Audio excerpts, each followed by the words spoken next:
थोड़ी देर में सीएम योगी के गढ़ गोरखपुर में प्रियंका गांधी वाड्रा की प्रतिज्ञा रैली, कार्यकर्ताओं में भारी उत्साह। कांग्रेस के पक्ष में माहौल बनाने की कोशिश करेंगे प्रियंका गांधी, 7 चुनावी ऐलानों को पूरा करने का वादा भी दोहराएंगे। छत्तीसगढ़ के सीएम भूपेश बघेल पर रैली के मैनेजमेंट की जिम्मेदारी, यूपी में कांग्रेस के सीनियर ऑब्जर्वर हैं भूपेश बघेल। प्रियंका गांधी के रैली स्थल पर इंदिरा गांधी के पोस्टर भी आएंगे नजर, मैं भी प्रियंका हूं के कटआउट लेकर पहुंची महिलाएं। छत्तीसगढ़ के सीएम भूपेश बघेल ने कहा, यूपी में किसान परेशान हैं, आक्रोशित हैं, यूपी के शासन के कुशासन के सारे लोग इससे परेशान। यूपी के सहारनपुर में एआईएमआईएम चीफ ओवैसी करेंगे शोषित वंचित समाज सम्मेलन, दोपहर 1 बजे होगा कार्यक्रम। औरंगाबाद में बोले असदुद्दीन ओवैसी, महाराष्ट्र में सभी चुनाव लड़ेगी एआईएमआईएम। 2024 में बीजेपी के खिलाफ किसी बड़े गठबंधन में शामिल होने के सवाल पर बोले ओवैसी, मैं कोई ज्योतिष नहीं हूं। ओवैसी का केंद्र सरकार पर हमला, कहा कश्मीर में कुछ नहीं बदला, जवान और नागरिक मारे जा रहे हैं। यूपी चुनाव को लेकर राष्ट्रीय लोकदल आज जारी करेगा घोषणा पत्र, पार्टी अध्यक्ष जयंत चौधरी जारी करेंगे लोक संकल्प पत्र। योगी आदित्यनाथ आज अयोध्या जाएंगे, हनुमानगढ़ी और रामलला के करेंगे दर्शन, दिवाली की तैयारियों का भी लेंगे जायजा। सीएम योगी का अखिलेश यादव पर पलटवार, कहा पिछली सरकारों का सिर्फ लक्ष्य मैं और मेरा परिवार का विकास करना था, अब सबका साथ सबका विकास हो रहा है। दिवाली से एक दिन पहले 3 नवंबर को अयोध्या में मनाया जाएगा दीपोत्सव, इस बार सरयू घाट पर जलाए जाएंगे 9 लाख दिए। राष्ट्रीय एकता दिवस पर केवड़िया में सरदार पटेल को अमित शाह ने दी श्रद्धांजलि, स्टैच्यू ऑफ यूनिटी पर एकता परेड से राष्ट्रीय एकता का दिया मंत्र। केवड़िया में बोले गृहमंत्री अमित शाह, अंग्रेजों की देश के टुकड़े टुकड़े करने की योजना को विफल करने के लिए सरदार वल्लभ भाई पटेल ने लिया अखंड भारत बनाने का संकल्प। अमित शाह ने कहा, सदियों में कभी कोई एक ही सरदार बन पाता है, वो एक सरदार सदियों तक अलग जगाता है, पटेल का जीवन सबके लिए प्रेरणादायी। गृहमंत्री बोले, सरदार पटेल को इतिहास में उचित स्थान नहीं दिया गया, सरदार के आदर्शों ने देश को एकजुट रखा, सरदार के संघर्ष युवाओं को प्रेरणा देते रहेंगे। राष्ट्रीय एकता दिवस के मौके पर जल, थल और वायुसेना के अधिकारी पहुंचे केवड़िया, ओलंपिक और एशियन खेलों के मेडल विजेता खिलाड़ी भी पहुंचे। केवड़िया में एकता परेड का आयोजन, सेना, पुलिस और अर्धसैनिक बलों की 6 प्लाटून्स ने परेड में हिस्सा लिया। पुलिस और अर्धसैनिक बलों ने निकाली शानदार परेड, गृहमंत्री अमित शाह ने ली परेड की सलामी। पुलिस और पैरामिलिट्री फोर्स के बैंड ने दी परफॉर्मेंस, कदम ताल मिलाते हुए स्टेज की तरफ बढ़े जवान। साइकिल और मोटरसाइकिल से 10,000 किलोमीटर का सफर तय कर बीएसएफ के जवान पहुंचे, कई राज्यों की पुलिस के जवान भी शामिल हुए। जम्मू कश्मीर और गुजरात के जवानों की मोटरसाइकिल यात्रा, त्रिपुरा और तमिलनाडु के जवानों ने भी यात्रा निकाली। परेड ग्राउंड पर दिखा आईटीबीपी के जवानों का जोश, जवानों ने 4.5 मिनट में गाड़ी को खोलकर असेंबल कर दिया। बीएसएफ, सीआईएसएफ, सीआरपीएफ समेत कई अर्धसैनिक जवानों की साइकिल परेड, हजारों किलोमीटर का सफर पूरा कर पहुंचे 75 साइकिल सवार। परेड ग्राउंड पर कलाकारों ने दिखाए कई करतब, कलाकारों ने किया वुसू मार्शल आर्ट का प्रदर्शन। देश के 23 मेडल विजेता खिलाड़ी समारोह में मौजूद रहे, ओलंपिक्स और दूसरे खेलों में मेडल विजेताओं ने की शिरकत। मेंस हॉकी टीम के कप्तान मनप्रीत सिंह ने परेड में हिस्सा लिया, कई और एथलीट्स भी शामिल हुए। लोकसभा स्पीकर ओम बिरला, रक्षा मंत्री राजनाथ सिंह ने संसद भवन में सरदार वल्लभ भाई पटेल को दी श्रद्धांजलि, मल्लिकार्जुन खड़गे ने भी किया नमन। राष्ट्रीय एकता दिवस पर स्वास्थ्य मंत्री मनसुख मांडविया ने रन फॉर यूनिटी दौड़ के कार्यक्रम में हिस्सा लिया, झंडा दिखाकर दौड़ की शुरुआत करवाई। सीएम योगी ने लखनऊ में दी सरदार वल्लभ भाई पटेल को श्रद्धांजलि, राष्ट्रीय एकता दिवस के मौके पर 75 मोटरसाइकिल की रैली को हरी झंडी दिखाकर रवाना किया। सीएम नीतीश कुमार ने भी सरदार पटेल को अर्पित की श्रद्धांजलि, डिप्टी सीएम तारकिशोर प्रसाद भी मौजूद थे। राष्ट्रीय एकता दिवस के मौके पर जम्मू कश्मीर पुलिस की पहल, श्रीनगर में शांति और एकता के लिए हाफ मैराथन का आयोजन। पीएम मोदी ने राष्ट्रीय एकता दिवस की दी बधाई, वीडियो संदेश में कहा, अखंड भारत के प्रतीक हैं सरदार पटेल, सशक्त भारत चाहते थे सरदार। प्रधानमंत्री बोले, आजादी का अमृतकाल सरदार पटेल के सपनों को पूरा करने का है, सरदार पटेल ने देश हित को हमेशा सर्वोपरि रखा।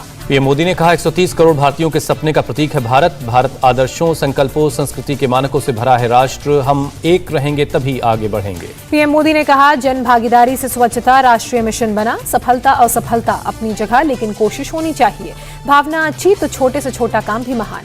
पीएम ने कहा, सबका साथ मिला तो हम कोरोना से लड़ पाए, सबके प्रयास से 100 करोड़ टीके का लक्ष्य पूरा हुआ। पीएम ने कहा, एकता की कमी नए संकट लेकर आती है, आज पूरा देश प्रगति के पथ पर आगे बढ़ रहा है, किसान भी आत्मनिर्भर भारत बना सकते हैं। प्रधानमंत्री ने कहा, पीएम गति शक्ति योजना में सरकारी विभागों को एक प्लेटफॉर्म पर लाया गया, भारत निवेश के आकर्षक केंद्र के तौर पर उभर रहा है। प्रधानमंत्री मोदी ने आज भेदभाव की नीति पर जमकर हमला बोला, कहा देश में अब भेदभाव नहीं हो रहा, हर सुविधा बिना भेदभाव के मिल रही है। पीएम मोदी ने कहा, देश में सामाजिक एकीकरण का महायज्ञ चल रहा है, दलित वंचित के साथ अब कोई भेदभाव नहीं होता, बिजली पानी जैसी सुविधाओं में भी भेदभाव नहीं है। पीएम मोदी ने कहा, नए भारत में महिलाओं के पास ज्यादा अवसर होने चाहिए, सबके प्रयास से देश नए लक्ष्य हासिल कर रहा है। इटली के बाद ग्लासगो जाएंगे पीएम मोदी, COP26 सम्मेलन में क्लाइमेट चेंज के मुद्दे पर होगी बातचीत। दुनिया भर के देश जलवायु परिवर्तन के खतरों से निपटने पर करेंगे चर्चा। UN convention of climate change पर होगी बात। उससे पहले G20 समिट के दूसरे सेशन में आज क्लाइमेट चेंज पर होगी बातचीत। भारतीय समय के मुताबिक दोपहर 2:30 बजे होगी चर्चा। शाम 5:10 पर G20 का होगा तीसरा सेशन। सस्टेनेबल डेवलपमेंट पर होगी बात। G20 समिट में पीएम मोदी ने कहा भारत 2022 के आखिर तक कोरोना वैक्सीन की 5 बिलियन डोज तैयार कर लेगा। कोवैक्सीन के WHO अप्रूवल में पीएम मोदी ने मदद मांगी। G20 देशों से की मदद की अपील। इंटरनेशनल लीडर्स के साथ दिखी शानदार बॉन्डिंग। पीएम मोदी के बयान पर विदेश सचिव हर्षवर्धन श्रृंगला का बयान, वैक्सीन की डोज दुनिया के लिए उपलब्ध रहेगी। G20 में पीएम मोदी ने दिया मंत्र, वन अर्थ वन हेल्थ से मिलेगी जीत। पीएम मोदी ने G20 समिट की तस्वीर की ट्वीट, कहा काफी प्रोडक्टिव रहा ये सम्मेलन। रोम कन्वेंशन सेंटर में दुनिया के सभी वर्ल्ड लीडर्स ने खिंचवाई तस्वीर। पीएम मोदी बीच में खड़े नजर आए। इटली में अमेरिका के राष्ट्रपति से मिले प्रधानमंत्री मोदी, बेहद गर्मजोशी के साथ हुई मुलाकात। फ्रांस के राष्ट्रपति इमैनुअल मैक्रों से प्रधानमंत्री मोदी की मुलाकात। विदेश मंत्री एस जयशंकर भी रहे मौजूद। ब्रिटेन और कनाडा के पीएम भी प्रधानमंत्री से मिलने आए। तीनों नेताओं के बीच काफी देर तक बातचीत होती रही। पोप फ्रांसिस से मिले पीएम मोदी। पोप को भारत में बना कैंडल स्टैंड दिया। पोप ने खास कलाकृति भेंट की। पोप ने स्वीकार किया भारत आने का न्योता। 22 साल बाद पोप भारत आएंगे। केंद्रीय मंत्री रामदास अठावले से मिला वानखेड़े का परिवार। क्रांति रेडकर और ज्ञानदेव वानखेड़े ने अठावले से की मुलाकात। वानखेड़े परिवार के बचाव में उतरे रामदास अठावले। समीर वानखेड़े पर लगे आरोपों को बेबुनियाद बताया। कहा नवाब मलिक को समीर वानखेड़े और उनके परिवार को बदनाम करने का षड्यंत्र अब रोकना चाहिए। रामदास अठावले ने कहा वानखेड़े परिवार जन्म से दलित, समीर वानखेड़े दलित हैं और उन्हें रिजर्वेशन का पूरा हक है। वानखेड़े पर जानबूझकर हमले किए जा रहे हैं। नवाब मलिक का समीर वानखेड़े के परिवार पर नया हमला। नवाब मलिक ने समीर की बहन के पूर्व पति का फोटो ट्वीट किया। कहा वानखेड़े परिवार जन्म से मुसलमान। पूछा समीर वानखेड़े और दाऊद वानखेड़े से क्या रिश्ता है। समीर की बहन यास्मीन वानखेड़े ने रिट्वीट कर किया पलटवार। पति से 13 साल पहले ही अलग हो गई हूं। औरतों पर हमला करना बंद करें नवाब मलिक। अनुसूचित जाति आयोग के उपाध्यक्ष अरुण हल्दर के बयान पर बोले नवाब मलिक, संवैधानिक पद की गरिमा रखें हल्दर। समीर वानखेड़े नहीं, उनके पिता ने किया धर्म परिवर्तन। अपनी बात पर कायम है नवाब मलिक। कहा मैं अब भी कह रहा हूं, वो SC सर्टिफिकेट में फर्जीवाड़ा कर इस पद पर बैठे हैं। उन्होंने एक गरीब SC का हक छीना है। राष्ट्रीय अनुसूचित जाति आयोग के उपाध्यक्ष का बयान, कहा समीर वानखेड़े अनुसूचित जाति के हैं। धर्म परिवर्तन का आरोप गलत है। नवाब मलिक के खिलाफ अनुसूचित जाति आयोग पहुंचे समीर वानखेड़े। दस्तावेजों को सौंपकर अपने खिलाफ हो रही बयानबाजी की शिकायत की। पुणे में किरण गोसावी के खिलाफ एक और FIR दर्ज हुई। IPC की कई अलग अलग धाराओं में मामला दर्ज हुआ। क्रूज ड्रग्स केस में NCB का मुख्य गवाह है किरण गोसावी। अब तक गोसावी पर कुल 3 केस हो चुके हैं दर्ज। आयोग ने कहा NCB ऑफिसर के आरोपों की करेंगे जांच। आज समीर वानखेड़े की पत्नी रामदास अठावले से मिलेंगी। क्रूज ड्रग्स केस में आर्थर रोड जेल में पहुंचे अरबाज मर्चेंट के पिता असलम मर्चेंट। कहा मेरे बेटे ने कोई गलत काम नहीं किया। NCB के पास कोई सबूत नहीं। असलम मर्चेंट ने कहा जांच एजेंसी ने डराकर बयान दर्ज करवाया। अधिकारियों के सामने डर से जुर्म कबूल किया। टिकरी बॉर्डर पर आज फिर 5 फीट का रास्ता खुला। सिर्फ 2 व्हीलर्स और एम्बुलेंस के लिए रास्ता खोला गया। सुबह 7 से रात के 8 बजे तक ही कर सकेंगे इस्तेमाल। टिकरी बॉर्डर पर अभी भी 4 व्हीलर्स को नो एंट्री है। ऑटो और गाड़ी वालों ने जताई नाराजगी। कहा करीब 1 साल से रास्ता बंद होने से उनका काफी नुकसान हो रहा है। गाजीपुर बॉर्डर के पास सड़क दोनों तरफ से बंद। किसी को भी आने जाने की इजाजत नहीं। सिर्फ इमरजेंसी व्हीकल्स को आने जाने की इजाजत। राकेश टिकैत की प्रशासन को चेतावनी। गाजीपुर बॉर्डर से जबरदस्ती टेंट हटाया तो सरकारी दफ्तरों को गल्ला मंडी बना देंगे। राकेश टिकैत ने कहा सड़क पर बैठना गलत। दिल्ली में धरने की इजाजत मिले तो बॉर्डर खाली कर देंगे। संसद भवन के बाहर बैठना चाहते हैं। राकेश टिकैत का केंद्र सरकार पर हमला। कहा MSP से आधे रेट पर फसल बेच रहे हैं किसान। देश के लिए ये सरकार काली, सबके रास्ते बंद कर रखे। संयुक्त किसान मोर्चा के प्रवक्ता जगतार सिंह बाजवा का बयान, कानून रद्द होने तक किसान अपनी जगह से नहीं हिलेंगे। हिंदू सेना ने किसानों के खिलाफ गाजीपुर बॉर्डर पर लगाए पोस्टर। लिखा हत्यारा किसान आंदोलन बंद करो। टिकरी बॉर्डर को लेकर DCP परविंदर सिंह ने कहा किसानों की शर्तों के मुताबिक फिलहाल 2 व्हीलर, 3 व्हीलर और इमरजेंसी वाहन ही चलाए जाएंगे। पूर्व प्रधानमंत्री इंदिरा गांधी की पुण्यतिथि आज। राहुल गांधी से शक्ति स्थल पर पहुंचकर उन्होंने श्रद्धांजलि दी। राहुल गांधी ने कहा अंतिम घड़ी तक निडरता से देश की सेवा करती रही मेरी दादी। उनका जीवन हमारे लिए प्रेरणा स्रोत। असदुद्दीन ओवैसी ने महाराष्ट्र में सभी चुनाव लड़ने का ऐलान किया। औरंगाबाद में बोले हमारी पार्टी यहां सभी सीटों पर चुनाव लड़ेगी। जरूरत पड़ने पर गठबंधन करने का विकल्प भी खुला रहेगा। बीजेपी नेता दिलीप घोष का ममता बनर्जी पर निशाना। बोले गोवा में हारेगी ममता की पार्टी TMC। दिलीप घोष ने कहा बीजेपी को गोवा में कोई पार्टी नहीं दे पा रही है टक्कर। दिलीप घोष ने TMC पर बंगाल उपचुनाव में गड़बड़ी करने का आरोप लगाया। बोला जनता इंसाफ करेगी। PDP चीफ महबूबा मुफ्ती ने PM मोदी को लिखा खत। आगरा में 3 कश्मीरी छात्रों की गिरफ्तारी के मामले में दखल की मांग की। महबूबा मुफ्ती की गुहार तीनों छात्रों के भविष्य का सवाल है। छात्रों पर पाकिस्तान की जीत का जश्न मनाने पर हुई है कार्रवाई। बंगाल के नॉर्थ 24 परगना में पूर्व विधायक पर हमला। पार्टी दफ्तर जाते वक्त हमलावरों को बनाया गया निशाना। हमले में सिर पर लगी चोट। बंगाल में नादिया में उपचुनाव के दौरान बीजेपी कार्यकर्ता पर हमला। बीजेपी के बूथ एजेंट के घर में तोड़फोड़। आग के हवाले किया। पीड़ित ने TMC कार्यकर्ताओं पर आरोप लगाया। नाडिया की कुछ और महिला वोटर्स का आरोप, अज्ञात लोगों ने वोट नहीं डालने की धमकी दी। नौशेरा में एलओसी के पास माइन ब्लास्ट, सेना के एक अफसर सहित 2 जवान शहीद, ब्लास्ट में आईईडी के इस्तेमाल होने का शक। बिहार में बेगूसराय के रहने वाले थे शहीद लेफ्टिनेंट ऋषि कुमार, जबकि सिपाही मंजीत सिंह पंजाब के भटिंडा से थे। अंतिम संस्कार से पहले कन्नड़ एक्टर पुनीत राजकुमार का पार्थिव शरीर बंगलुरु के कांतिराव स्टूडियो में रखा गया। अंतिम दर्शन के लिए पहुंचे कर्नाटक सीएम बसवराज बोम्मई, पुनीत राजकुमार को दी श्रद्धांजलि। कांतिरवा स्टूडियो में पुनीत राजकुमार को सीएम बसवराज बोम्मई की मौजूदगी में दिया गया राजकीय सम्मान। पुनीत राजकुमार की एक झलक पाने के लिए फैंस बेताब। कांतिरवा स्टूडियो के आसपास की इमारतों की छतों पर लोगों की भीड़, आसपास के पेड़ों पर भी चढ़े चाहने वाले। जैन मुनि संत विमत सागर का पंखे से लटका मिला शव, मौत की जांच में जुटी है पुलिस। इंदौर के पार्श्वनाथ दिगंबर जैन मंदिर के करीब धर्मशाला में मिला शव, यहां चतुर्मास के लिए पहुंचे थे जैन मुनि। देश में लगातार 5वें दिन बढ़े पेट्रोल और डीजल के दाम। दिल्ली में पेट्रोल की कीमत 35 पैसे बढ़कर अब 109 के पार चली गई है, जबकि डीजल की कीमत 35 पैसे बढ़कर 98 रुपए 7 पैसे प्रति लीटर है। मुंबई में आज 115 रुपए 15 पैसे बिक रहा है पेट्रोल, डीजल की कीमत 106 रुपए 23 पैसे प्रति लीटर। यूपी के देवरिया में बिजली विभाग की बड़ी लापरवाही, एक मजदूर के परिवार को भेजा 19 करोड़ 19 लाख रुपए का बिजली का बिल, पीड़ित परिवार ने शिकायत की। शिकायत के बाद मीटर रीडर को किया सस्पेंड, डीएम ने कर्मचारी के खिलाफ एफआईआर दर्ज करने के निर्देश जारी किए, इंजीनियर से स्पष्टीकरण भी मांगा गया। पटना पुलिस के इंस्पेक्टर के ठिकानों पर आर्थिक अपराध शाखा का कसा शिकंजा, कमलेश प्रसाद शर्मा के कई ठिकानों पर रेड, ईओयू की रेड के बाद पद से हटाए गए इंस्पेक्टर कमलेश। दिवाली से पहले दिल्ली के पहाड़गंज इलाके में 150 किलो से ज्यादा अवैध पटाखों के साथ 2 आरोपी गिरफ्तार। कर्नाटक में 1 और 10 नवंबर को सिर्फ ग्रीन क्रैकर्स बेच सकते हैं दुकानदार, रिहायशी इलाकों से दूर लगानी होगी अपनी दुकानें। मध्य प्रदेश के इंदौर में इस साल पटाखों की बिक्री बढ़ी, व्यापारियों में खुशी।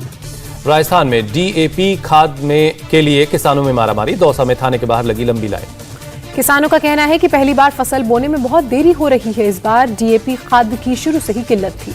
रामेश्वरम का प्रसिद्ध मंदिर विलुप्त होने के कगार पर, आइलैंड में समुद्री कटाव के चलते मंदिर पर है खतरा। प्रयागराज पुलिस ने 3 व्यक्तियों के खिलाफ केस दर्ज किया, सभी पर है शांति भंग करने का आरोप। मथुरा पुलिस ने एक शख्स को गिरफ्तार किया, दुष्कर्म का दोषी है ये शख्स। मथुरा पुलिस ने एक शराब तस्कर को भी गिरफ्तार किया, 115 पेटी अवैध शराब जब्त की। शाहजहांपुर में पुलिस ने 6 तेल चोरों को गिरफ्तार किया, बंथरा ऑयल डिपो से करते थे डीजल और पेट्रोल की चोरी। अयोध्या में एक बैंक कर्मी युवती के सुसाइड से हड़कंप, महिला बैंक अधिकारी ने अपने किराए के घर में दुपट्टे से लटक कर की आत्महत्या। घटनास्थल से लड़की का सुसाइड नोट मिला, सुसाइड नोट में पुलिस के एक सीनियर ऑफिसर समेत 3 लोगों को मौत का जिम्मेदार ठहराया। यूपी के मिर्जापुर में चोरी के आरोपी की पीट कर हत्या, 2 अन्य आरोपी भागने में कामयाब रहे। मुंबई के कोर्ट ने पूर्व पुलिस कमिश्नर परमबीर सिंह समेत 3 लोगों के खिलाफ जारी किया गैर जमानती वारंट। अवैध वसूली केस में पूछताछ के लिए सचिन वाजे को हिरासत में लेगी मुंबई पुलिस, सेशंस कोर्ट ने दी अनुमति। सुशांत सिंह राजपूत के दोस्त सिद्धार्थ पिठानी को कोर्ट से लगा झटका, एनडीपीएस कोर्ट ने जमानत देने से इनकार किया। मिलिट्री इंजीनियरिंग सर्विसेज ने किया कमाल, पुणे एयरपोर्ट के एक रनवे का काम 14 दिन में पूरा किया। बंगाल और असम में कोरोना के बढ़ते संक्रमण पर केंद्र ने दी सलाह, कहा कोविड नियमों की कड़ाई से पालन की जरूरत है। त्रिपुरा सरकार का नया निर्देश, प्रदेश में आने वालों को दिखाना होगा कोरोना नेगेटिव रिपोर्ट, जिले में 5% है संक्रमण दर तो रिपोर्ट जरूरी। त्रिपुरा सरकार के फैसले पर बोले टीएमसी नेता पार्थ चटर्जी, हमारे नेताओं की एंट्री बैन करने के लिए कोविड टेस्ट जरूरी किया। देश में कोरोना के 12,830 नए मामले सामने आए, 24 घंटे में 446 लोगों ने जान गंवाई। देश में 106 करोड़ 18 लाख से ज्यादा लोग हुए वैक्सीनेटेड, पिछले 24 घंटे में लगी 67 लाख से ज्यादा डोज। बंगाल में आज से शुरू हुई लोकल ट्रेन, 50% क्षमता के साथ ट्रेन की शुरुआत। महाराष्ट्र सरकार ने लोकल से सफर करने वाले मुंबईकरों को दी बड़ी राहत, अब फुल्ली वैक्सीनेटेड लोग डेली टिकट लेकर भी लोकल से सफर कर पाएंगे। दिल्ली के सरोजनी नगर मार्केट में लोगों ने कोरोना नियमों की धज्जियां उड़ाई, त्योहार की खरीदारी के लिए भारी भीड़ उमड़ी। डीडीएमए ने दिल्ली में यमुना किनारे छठ मनाने की नहीं दी मंजूरी, कंटेनमेंट जोन के बाहर छोटी छोटी जगहों पर आयोजन को मिलेगी मंजूरी। पुडुचेरी में स्टूडेंट्स के लिए लगाई गई आउटडोर क्लासेस, कोरोना को देखते हुए शुरू की गई ओपन एयर क्लासेस, बच्चों ने खुली हवा में पढ़ाई की। जेएनयू में एक वेबिनार को लेकर एबीवीपी का प्रोटेस्ट, कश्मीर को लिखा इंडियन ऑक्यूपाइड कश्मीर। 29 अक्टूबर को सेंटर फॉर विमेंस स्टडीज ने आयोजित किया था वेबिनार, जेएनयू प्रशासन ने जांच के आदेश दिए। एबीवीपी की वेबिनार के आयोजकों पर कार्रवाई की मांग, नोटिस की कॉपी जलाकर जताया अपना विरोध। आंध्र प्रदेश के अनंतपुर में दर्दनाक हादसा, मौके पर ही 4 लोगों की मौत। हादसे में मरने वालों में 2 पुरुष और 2 महिलाएं, कार और ट्रक की टक्कर के बाद हुआ यह हादसा। कानपुर में जीका वायरस का नया मरीज मिला, डीजी हेल्थ का बयान, यूपी में जीका से संक्रमित टोटल 4 मरीज। दिल्ली के करोल बाग में दिवाली से पहले भारी भीड़, महामारी का खतरा बढ़ा। दिल्ली के चांदनी चौक में भी भारी भीड़, दिवाली की खरीदारी के लिए उमड़े लोग। आंध्र प्रदेश के विशाखापट्टनम में नशे के खिलाफ पुलिस का एक्शन, कई एकड़ में गांजे की खेती नष्ट करवाई। भुवनेश्वर में Kalinga rail heritage museum launch, museum में रेलवे से जुड़ी चीजों का नायाब संग्रह है। जम्मू कश्मीर के कुपवाड़ा में केंद्रीय मंत्री किरण रिजिजू ने legal service and awareness camp का उद्घाटन किया। दिल्ली की मंडोली जेल में कैदी की नुकीले हथियार से हत्या, शुक्रवार की शाम को कैदियों में आपस में हुआ था झगड़ा। महेश नाम के कैदी को उसी के वार्ड के 2 कैदियों ने नुकीली चीज से सिर पर वार किया था। अस्पताल में इलाज के दौरान उसकी मौत हो गई। अलीगढ़ में पुलिस की कार्रवाई, भारत पाकिस्तान मैच के बाद भारत विरोधी कमेंट फेसबुक पर करने के मामले में मुकदमा दर्ज। फजिल का पुलिस को मिली बड़ी कामयाबी, एक शख्स को गिरफ्तार कर पाकिस्तान से मंगवाया गया हथियार बरामद हुआ। 4 हैंड ग्रेनेड, चाइना में 2 पिस्टल और कारतूस बरामद किए गए। पुलिस पकड़े गए शख्स से पूछताछ में जुटी। एसएसपी के मुताबिक पकड़े गए शख्स के तार तिहाड़ जेल में बैठे एक कैदी के साथ जुड़े हैं। मुंबई पुलिस ने जेजे मार्ग से एक शख्स को गिरफ्तार किया, 2 लोगों की हत्या का है आरोपी। असम त्रिपुरा बॉर्डर से 10 बांग्लादेशी अरेस्ट, अवैध घुसपैठ की कर रहे थे कोशिश। T20 वर्ल्ड कप में आज भारत और न्यूजीलैंड आमने सामने, दोनों टीमों के लिए करो या मरो का मुकाबला। दोनों टीमों को सेमीफाइनल की रेस में बने रहने के लिए आज जीतना जरूरी है। अपना पहला मैच हार चुकी हैं दोनों टीमें। न्यूजीलैंड के खिलाफ मैच से पहले एक्शन में दिखे टीम इंडिया के मेंटोर महेंद्र सिंह धोनी, ऋषभ पंत को दिए विकेट कीपिंग के गुरु मंत्र। न्यूजीलैंड से करो या मरो के मुकाबले से पहले हार्दिक पांड्या ने जमकर बहाया पसीना, नेट पर बॉलिंग प्रैक्टिस की। विराट कोहली ने मोहम्मद शामी को ट्रोल करने वालों को ड्रामेबाज बताया, कहा धर्म के आधार पर किसी को निशाना बनाना गलत। विराट कोहली ने कहा, एक टीम और खिलाड़ी के रूप में एक दूसरे के साथ मजबूती के साथ खड़े रहते हैं हम, हमारा ध्यान सिर्फ खेल पर होता है। T20 वर्ल्ड कप में इंग्लैंड की लगातार तीसरी जीत, ऑस्ट्रेलिया को बीते कल 8 विकेट से हराया। ऑस्ट्रेलिया ने जीत के लिए 126 रनों का लक्ष्य दिया था, इंग्लैंड ने 50 गेंद बाकी रहते ही जीत हासिल कर ली। इंग्लैंड की तरफ से जॉश बटलर ने खेली 32 गेंदों में 72 रनों की तूफानी पारी, जेसन रॉय 22 और जॉनी बेयरस्टो 16 रन बनाए। ऑस्ट्रेलिया की तरफ से कप्तान एरॉन फिंच ने 44 रन बनाए, आगर ने 20 और मैथ्यू वेड ने 18 रनों की पारी खेली। इंग्लैंड के क्रिस जॉर्डन को मिला प्लेयर ऑफ द मैच का अवार्ड, जॉर्डन ने 4 ओवर में 17 रन देकर 3 विकेट झटके। पूर्व ऑस्ट्रेलियाई दिग्गज खिलाड़ी शेन वॉन ऑस्ट्रेलियाई टीम पर जमकर भड़के, इंग्लैंड से हार के बाद बोले स्टीव स्मिथ T20 खेलने लायक नहीं है। साउथ अफ्रीका के तबरेज शम्सी को प्लेयर ऑफ द मैच का अवार्ड मिला, शम्सी ने 4 ओवर में 17 रन देकर 3 विकेट लिए। जापान में निचले सदन के लिए वोटिंग जारी है, सत्तारूढ़ी पार्टी को बहुमत बनाए रखने की उम्मीद है। मैक्सिको में हुआ day of the dead festival का आयोजन, कोरोना से जान गंवाने वाले लोगों को किया गया याद, शहर की 150 जगहों पर हुआ कार्यक्रम का आयोजन। यमन में सिक्योरिटी चेक पॉइंट के पास धमाका, 8 लोगों की जान गई। धमाके में बिल्डिंग को भी नुकसान, 11 लोग घायल, धमाके की वजह भी साफ नहीं। स्पेन के ला पाल्मा ज्वालामुखी से लावा निकलना जारी है, अब तक 2100 इमारतें तबाह हो चुकी हैं, 7500 से ज्यादा लोगों को शिफ्ट करना पड़ा है। अमेरिका के हवाई द्वीप पर सक्रिय हुआ किलुआ ज्वालामुखी, रह रह कर निकल रहा है लावा। फिलहाल किसी तरह का खतरा नहीं, सितंबर के महीने से निकलना शुरू हुआ था यहां से लावा। अमेरिका के न्यू जर्सी में एक भारतीय मूल के नागरिक की गोली मारकर हत्या की गई, एक फार्मा कंपनी में CEO था शख्स। इटली में जलवायु परिवर्तन के मुद्दे पर प्रदर्शन, लोगों ने निकाला मार्च। बैनर पोस्टर के साथ सड़कों पर उतरे प्रदर्शनकारी, जलवायु परिवर्तन के मुद्दे पर ठोस कदम उठाने की मांग की। ऑस्ट्रेलिया के विक्टोरिया में एक हफ्ते में सबसे कम कोरोना के केस मिले, प्रशासन ने जानकारी दी। विक्टोरिया में सामने आए कोरोना के 1355 नए मामले, बीते 24 घंटे में 11 लोगों की मौत। बोलिविया में महिलाओं की साइकिल रेस का आयोजन हुआ, विनर ने 11 मिनट 11 सेकंड में पूरी कर ली रेस। पारंपरिक पोशाक में नजर आई महिलाएं, खेल और सांस्कृतिक आयोजनों में बढ़ चढ़कर हिस्सा लिया। 300 अरब डॉलर की संपत्ति वाले दुनिया के पहले व्यक्ति बने Elon Musk, electric car company Tesla के CEO हैं Elon Musk. Bloomberg billionaires index के मुताबिक शेयरों में तेजी के बाद कंपनी के मार्केट कैप में 10 अरब डॉलर का इजाफा हुआ। एयर इंडिया की दिल्ली हाईकोर्ट में दलील नोटिस पीरियड में इस्तीफा वापस नहीं ले सकते 40 pilot. Solicitor general Tushar Mehta ने रखा एयर इंडिया का पक्ष, कहा इस्तीफे के बाद पुरानी शर्तों पर फिर से बहाली नहीं हो सकती। अफगानिस्तान में तालिबान के अत्याचार का एक और वीडियो सामने आया, सरेआम कुछ लोगों की पिटाई करते दिख रहे हैं तालिबान। इजराइल ने सीरिया पर किया हवाई हमला, सोशल मीडिया पर वीडियो हुआ वायरल। बिहार के हेल्थ सिस्टम की खुली पोल, मुजफ्फरपुर में ऑपरेशन थिएटर में इस्तेमाल किया कपड़ा लेकर टहलता दिखा कुत्ता। राजस्थान में तहसीलदार को गुस्सा आया तो कुर्सी से उछलकर टेबल पर जा चढ़े, वीडियो हुआ वायरल। बस ड्राइवर ने एक बच्चे की बचाई जान, बेटे के साथ नदी में छलांग लगाने जा रही थी महिला। आर्यन खान की गिरफ्तारी से शाहरुख खान और दीपिका की फिल्म पठान की शूटिंग में हुई देरी, सलमान की फिल्म टाइगर 3 की शूटिंग भी टली। कंगना रनौत ने खत्म की फिल्म तेजस की शूटिंग, फैंस के नाम जारी किया खास वीडियो, कहा फिल्म पर पूरे देश को होगा नाज। शादी के बाद नए घर में शिफ्ट हो सकते हैं कटरीना कैफ और विकी कौशल, विराट और अनुष्का होंगे पड़ोसी। फिल्म ब्रह्मास्त्र के लिए एक गाना शूट करेंगे रणबीर और आलिया, मुंबई के एक स्टूडियो में तैयार किया गया है सेट। मीरा राजपूत ने शेयर किया मॉलडीव्स वेकेशन का वीडियो, व्हाइट ड्रेस में बीच पर एंजॉय करती नजर आई मीरा। नवाजुद्दीन सिद्दीकी को मिला excellence in cinema award, cinema में योगदान के लिए सम्मानित किया गया। दिवाली के बाद शादी के बंधन में बंधेंगे राजकुमार राव और पत्रलेखा। करीबी लोगों के साथ 10 या 11 नवंबर को कर सकते हैं शादी। अगले साल रिपब्लिक डे पर रिलीज होगी राजकुमार राव और भूमि पेडनेकर की फिल्म बधाई दो। राजकुमार राव ने सोशल मीडिया पर जानकारी दी। राष्ट्रीय एकता दिवस पर सोशल मीडिया पर man of steel Sardar Patel का पोस्टर रिलीज। मिहिर भूटा के डायरेक्शन में बनी है सरदार पटेल पर फिल्म। मयूर के बरोट हैं man of steel Sardar Patel के प्रोड्यूसर। जनवरी में सिनेमाघरों में फिल्म रिलीज हो रही है। पुलकित सम्राट ने मनाया गर्लफ्रेंड कृति खरबंदा का बर्थडे। सोशल मीडिया पर प्यार भरे कैप्शन के साथ शेयर की तस्वीर। फरदीन खान की कमबैक फिल्म में क्रिस्टल डिसूजा साथ आएंगी नजर। जल्द शुरू करेंगी फिल्म विस्फोट की शूटिंग। इंडिया टीवी हर वक्त हर जगह डाउनलोड करने के लिए सर्च करें India TV news Google play store या ऐप स्टोर पर।